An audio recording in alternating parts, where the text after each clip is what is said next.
Guys, I'm Will from Running Injury Free Revolution. This video is just going to be talking about hamstrings and trying to prevent hamstring pulls, which is quite a common injury, particularly with runners who try to go fast. So often with the 5k runners, the 10k runners, and those people who really want to try and optimize their body to create a good level of speed. So what do the hamstrings do? So if you think about it, it's our hip flexors that bring our legs forward, but when we bring our legs backwards, that's the glutes and the hamstrings. There's a couple of ways as well that can cause pulls in the hamstring and tears in the hamstring. So it's not just one simple way. A lot of people believe that it's from pushing off and it's that initial motion, but oftentimes it's actually the opposite of that. It's the pulling motion. So just think about it logically.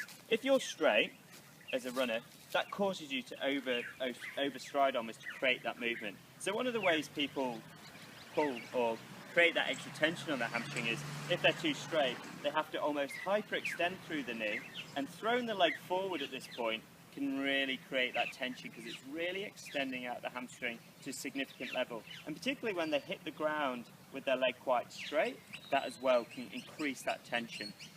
Another thing that people do, and I think this is the most common way that's caused the hamstring injuries, is from that position, if you're landing in front of your hips, you then have to really overwork your hamstrings to create that next phase. So it's not actually pushing, but it's actually from pulling yourself backwards. So when you land in front of your body, you really have to pull hard to create that next position, and that creates a huge amount of tightness throughout the hamstring.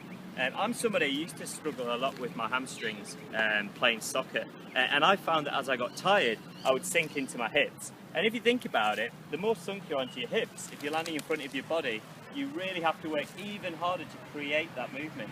So as a runner, you want to try and get out and try and prevent that pull on the hamstrings.